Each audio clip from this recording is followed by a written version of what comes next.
بسم اللہ الرحمن الرحیم۔ شروع اللہ کے نام سے جو بڑا مہربان نہایت رحم والا ہے۔ السلام علیکم۔ یزید کی ماں معصوم کلبی قبیلہ سے تھی۔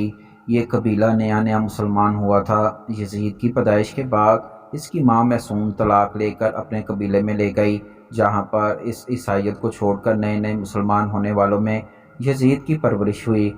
اسی لیے مسیحیت کی تعلیمات سے بھرپور یزید کی شخصیت عیاں تھی۔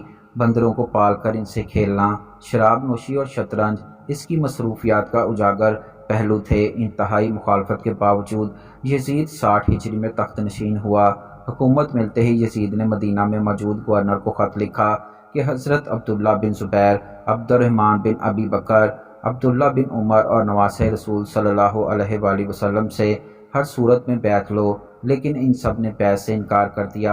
یزید نے مدینہ کے گورنر کو دوسرا خط لکھا تو گورنر مدینہ حضرت امام حسین علیہ السلام کے پاس حاضر ہوا اور بتایا کہ یزید نے مجھے آپ سے زبردستی بیعت لینے کو کہا ہے۔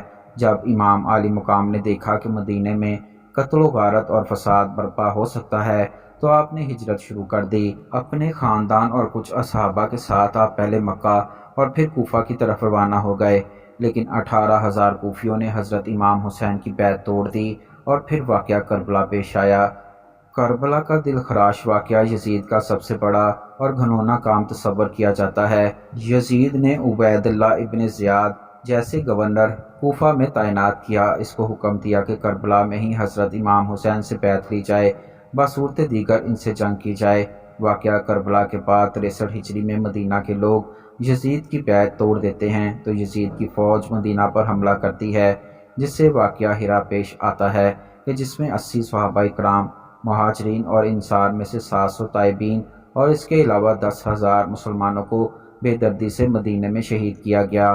صحیح مسلم میں یہ 15-20 احادیث ہیں جن کا لب لباب یہ ہے کہ آپ صلی اللہ علیہ وآلہ وسلم نے فرمایا، جس نے اہل مدینہ کو ڈرایا یا اہل مدینہ کو دھمکایا یا مدینے والوں پر ظلم کیا، اس پر اللہ کی لعنت، اللہ کے فرشتوں کی لعنت اور تمام لعنت کرنے والوں کی لعنت۔ لیکن یہ سلسلہ یہاں پر ہی نہیں رکا اور مدینہ کے بعد مکہ پر بھی حملہ کیا گیا، خانہ کعبہ کی عمارت پر بھی سنگ باری کی گئی۔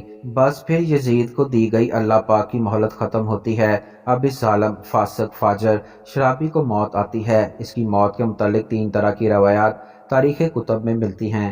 پہلی روایت تو یہ ہے کہ یزید ایک رومی نسل کی خوبصورت لڑکی کے عشق میں مبتلا ہو گیا تھا۔ یزید نے اس لڑکی کو حاصل کرنے کی ہر ممکن کوشش کی، یہاں تک کہ اس کے سارے خاندان کو بھی مروا دیا، لیکن پھر بھی وہ لڑکی یزید کے ہاتھ نہ آ سکی۔ وہ لڑکی جب بھی یزید کے دربار میں آتی تو قسم اٹھاتی کہ مر تو سکتی ہوں لیکن تمہاری نہیں ہو سکتی۔ ایک دن لڑکی کے دل میں آیا کہ اس سے اپنے والدین کے قتل کا بدلہ لیتی ہوں۔ اس نے یزید کو رنگ رلیاں منانے کے لیے ایک جنگل میں اکیلے بلایا۔ پھر یزید شراب پی کر مست ہو گیا اور لڑکی نیم عریاں لباس پہن کر اس کے سامنے بیٹھ گئی اور وہ شراب پیتا رہا۔ جب لڑکی نے دیکھا کہ یزید شراب میں چور ہو چکا ہے تو اس کو بستر پر لے آئی اور پھر مستیاں کرتے کرتے یزید کی گردن کاٹ ڈالی۔ کئی دن تک یزید کی لاش جنگل میں ہی پڑی رہی، جس کو چیل کبوں نے نوچ لیا۔ ڈھونڈتے ڈھونڈتے یزید کے فوجی وہاں پر پہنچے تو انہوں نے اس کو دفنایا۔ یزید کی موت کی دوسری روایت یہ ہے کہ جو 60 میں یزید ایک انتہائی موذی بیماری میں مبتلا ہوا جس سے اس کی آنتیں جل گئیں۔ یہ تڑپتا رہتا تھا، پیاس کی شدت لگتی تھی لیکن اس کا گلا اس قدر بند تھا کہ ایک گھونٹ پانی بھی حلق سے نہ اترتا تھا۔ اسی حالت میں 3 دن رہنے کے بعد یزید کی موت ہوئی۔ یزید کی موت کی تیسری روایت یہ ہے کہ یزید بندر پالنے کا شوقین تھا تو اسی شوق نے اس کی جان لے لی۔ ایک دن یزید نے ایک بندر کو وحشی خچر پر بٹھا دیا اور خود اس کے پیچھے گھوڑا دوڑانے لگا۔ جنگل میں پہنچ کر گھوڑے نے نواسہ رسول صلی اللہ علیہ وآلہ وسلم کے قاتل کو اپنی پیٹھ سے گرا دیا اور یزید کا پاؤں گھوڑے کی رکاب میں پھنس گیا۔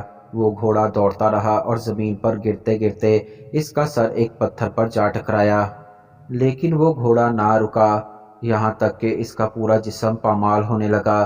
یزید کی فوج نے جب یزید کی لاش کو دیکھا تو وہ کہنے لگے، حسین ابن علی کے خون کی یہی سزا ہے۔ یزید صرف 3 برس 6 ماہ تک تخت شرارت خباثت کر کے 14 ربیع الاول 64 ہجری کو شام کے شہر حماس کے علاقے حوارین میں 39 سال کی عمر میں مر گیا۔ آج بھی اس ملعون کی قبر دمشق میں نشان عبرت ہے۔